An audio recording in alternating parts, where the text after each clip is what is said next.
Isa ka bang mahilig sa mga kwentong kababalaghan at misteryo?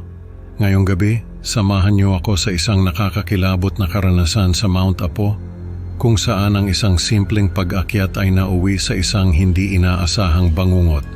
Isang landslide ang naganap at sa gitna ng kaguluhan isang estranghero at isang misteryosong diwata ang nagpakita.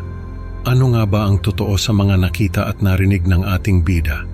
Alamin natin kung paano niya hinarap ang mga nakakatakot na pangyayari sa loob ng kuweba.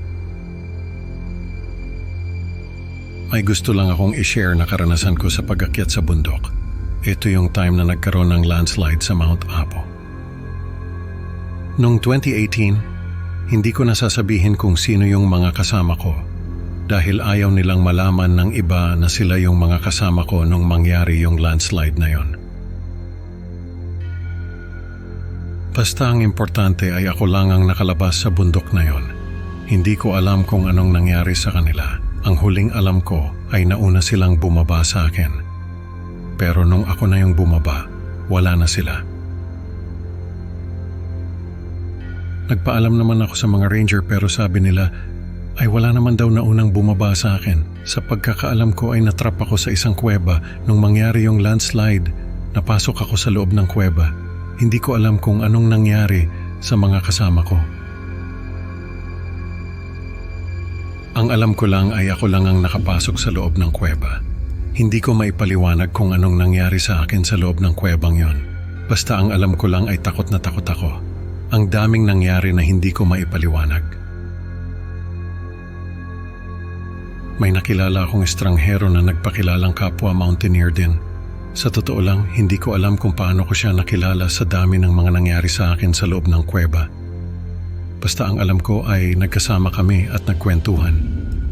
Ang alam ko ay naikwento ko sa kanya ang lahat ng tungkol sa akin. Kaya nung sabihin niya na alam niya ang lahat ng tungkol sa akin, ay hindi na ako nagtaka. Sa halip ay nakagaan pa nga ng loob ko dahil pakiramdam ko ay matagal ko na siyang kakilala. Habang naglalakad kami sa loob ng kuweba ay kung ano-ano ang nakikita ko. Pakiramdam ko ay nababaliw na ako. Sabi ko sa kasama ko ay hallucination lang ang mga nakikita ko. Sabi niya ay hindi. Totoo raw ang mga nakikita ko. Nakikita ko na may mga rebulto sa gilid ng kuweba. Mga rebulto na may mga nakasulat na hindi ko maintindihan. Tapos may naririnig akong mga tunog na hindi ko maipaliwanag. Parang tunog ng mga makina, parang tunog ng mga tren. Tapos yung sahig na tinatapakan namin ay parang humihinga. Parang may mga baga na nasa ilalim ng sahig. Sabi ko sa kasama ko ay hallucination lang ang lahat ng yon. Pero sabi niya ay totoo raw ang lahat ng yon. Hanggang sa makalabas kami sa isang malaking kwarto. May nakita akong babae na nakaupo sa gitna. Maganda yung babae at napakakinis ng balat niya. Sabi ko sa kasama ko ay hallucination na naman. Pero sabi niya ay hindi raw. Totoo raw yung babae. Yung babae raw ang diwata na tagapagbantay ng bundok. Yung diwata raw ang dahilan kung bakit nagkaroon ng landslide. Nagalit daw yung diwata dahil sa mga taong sumisira sa kalikasan ng bundok. Tapos sabi pa niya ay ako raw ang dahilan kung bakit nagalit yung diwata. Dahil sa ginawa ko, nagulat ako sa sinabi niya. Sabi ko, anong ginawa ko? Sabi niya, alam ko raw kung ano ang ginawa ko. Pero sa ngayon ay kailangan ko raw harapin yung diwata. Doon ko na-realize na may mali sa mga nangyayari. Sabi ko sa kasama ko ay hallucination lang ang lahat ng yon. Hindi totoo yung diwata. Hindi totoo yung mga rebulto, hindi totoo yung mga tunog, hindi totoo yung mga humihingang sahig. At higit sa lahat ay hindi totoo yung kasama ko. Nagulat yung kasama ko at nagalit. Sabi ko sa kanya ay hindi siya totoo. Nag-iisa lang ako sa loob ng kuweba at lahat ng nakikita ko ay bunga lang ng imahinasyon ko. Siguro ay nawawala na ako sa katinuan dahil sa tagal ko sa loob ng kuweba.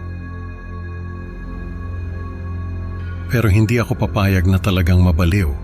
Nagsisigaw yung kasama ko at sinabing hindi raw siya hallucination lang. Totoo raw siya at kailangan kong harapin yung diwata. Pero hindi ako nakinig sa kanya. Naglakad ako papunta sa diwata at sinigawan ko yon.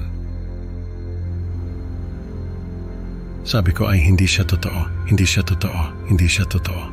Paulit-ulit kong sinasabi yon nung biglang tumayo yung diwata at sinigawan din ako. Sabi niya ay totoo raw siya at kailangan ko siyang harapin. Sabi ko ay hindi siya totoo, hindi siya totoo.